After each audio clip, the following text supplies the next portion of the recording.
বকুলের বয়স 10 বছর। সে তার মায়ের সাথে একটা গ্রামের এক প্রান্তে একটা মাটির বাড়িতে থাকে।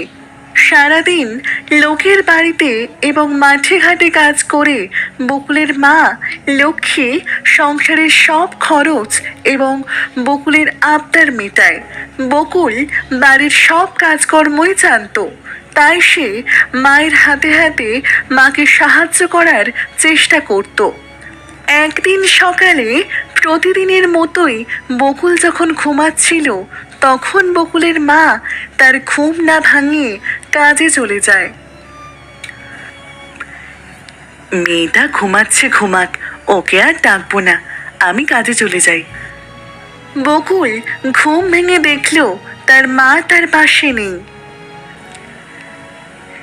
মা আজও আমাকে না ডেকে চলে গেল। উফ, কত দেরি হয়ে গেল। যাই, কাজগুলো সেরে নিই, আবার স্কুলে যেতে হবে। এই বলে বকুল কাজে লেগে পড়ল। ঘর ঝাড় দিয়ে বাসনগুলো মেজে ফেলল। এইদিকের কাজ তো হয়ে গেল, কিন্তু মা তো এখনো এলো না। এবার তো স্কুলে যেতে হবে। মা তো কিছু রান্নাও করে রেখে যায়নি। কি খেয়ে স্কুলে যাবো এখন? আমি তো রান্নাও করতে পারি না। যাই, রান্নাঘরে গিয়ে দেখি কিছু পাই কিনা। এই বলে রান্নাঘরে গেল বকুল, কিন্তু রান্নাঘরে এসে তেমন কিছুই পেল না সে।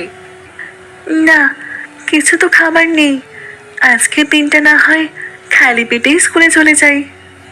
একদম না, খালি পেটে থাকা একদম ঠিক নয়। মানুষের গলার শব্দ শুনে পেছনে ঘুরে তাকায় বকুল। মা, তুমি এসেছো? বকুল ছুটে গিয়ে তার মাকে জড়িয়ে ধরে। তোমার আসতে দেরি হচ্ছিল, তাই ভাবলাম হয়তো আজ না খেয়ে স্কুলে যেতে হবে। না মা, খালি পেটে থাকতে নেই। তুই তাড়াতাড়ি স্নান করে স্কুলে যাওয়ার জন্য প্রস্তুত হ, আমি রান্না করছি। ঠিক আছে মা। এই বলে বকুল চলে গেল।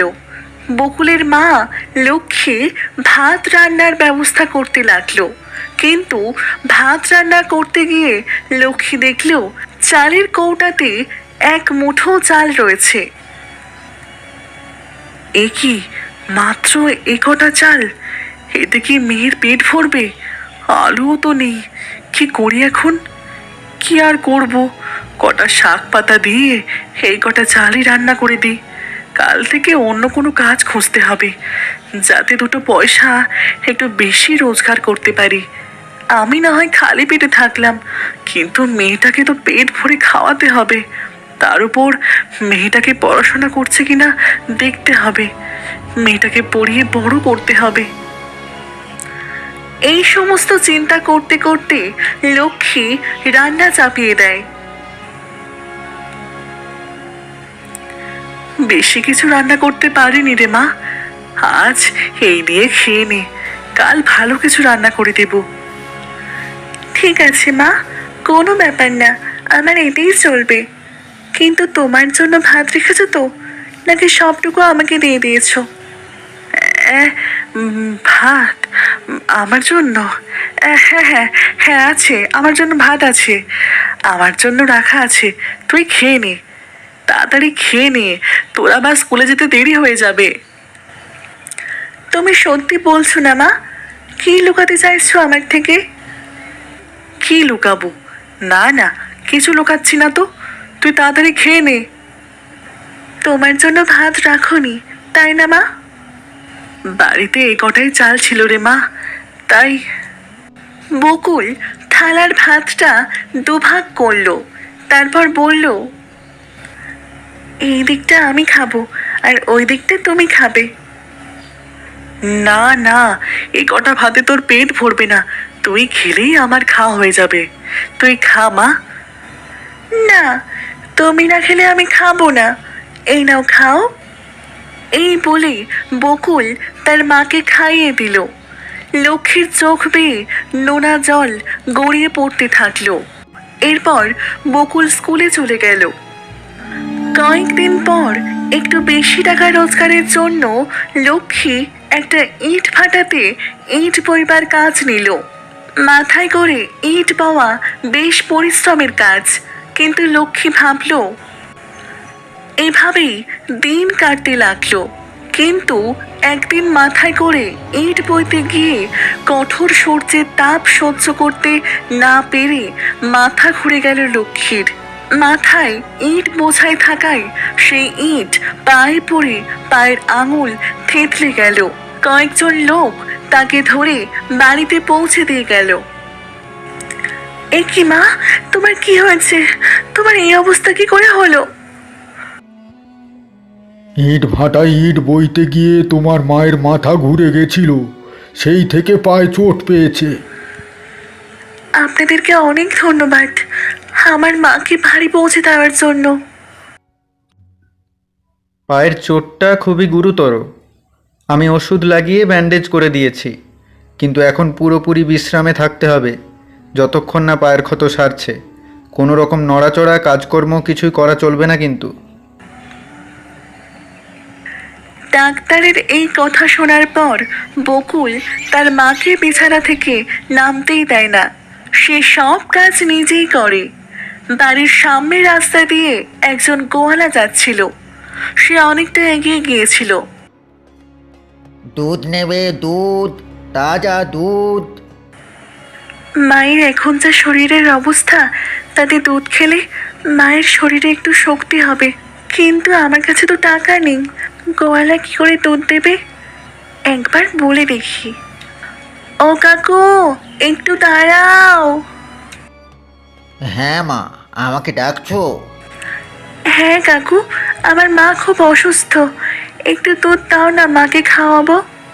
হ্যাঁ নিশ্চয়ই দেব, কেন দেব না? টাকা এনেছো তো? টাকা তো আমার কাছে নেই, কিন্তু কিন্তু তোমার টাকা পরে শোধ করে দেবো কাকু। আমাকে একটু দুধ দাও না। না না, আমি ধার বাকি রাখি না, যত সব। এই বলে গোয়ালা চলে গেল। বকুল কাঁদতে কাঁদতে রাস্তায় বসে পড়ল। এখন আমি কি করব? টাকা ছাড়া তো কেউ কিছুই দেবে না। ঘরে যা খাবার ছিল, টাকা পয়সা ছিল, সে সব শেষ হয়ে গেছে। এই বলে কাঁদতে থাকলো বকুল। একটা পাথরে হাত রেখে কাঁদছিল, তার সেটা খেয়াল ছিল না। কাঁদতে কাঁদতে চোখ খুলে হঠাৎ বকুল দেখল তার হাত থেকে আলো বের হচ্ছে। হাতটা সরিয়ে এসে দেখল সেটা একটা পাথর।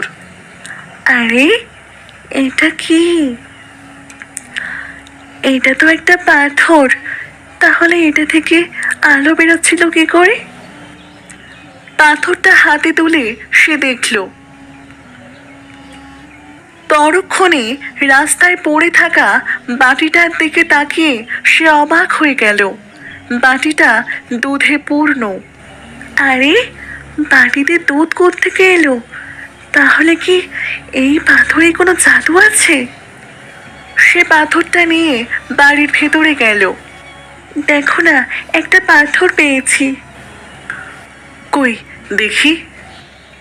লক্ষ্মী পাথরটা হাতে নিতেই তার পায়ের ক্ষত সঙ্গে সঙ্গে সেরে গেল। মা, তুমি সুস্থ হয়ে গেছো? হ্যাঁ রে মা, তাই দেখছি। এই পাথরটা কোনো সাধারণ পাথর নয় রে, এটা নিশ্চয়ই জাদু পাথর। এই আশ্চর্য ব্যাপার দেখে মা মেয়ে দুজনেই অবাক হয়ে গেল।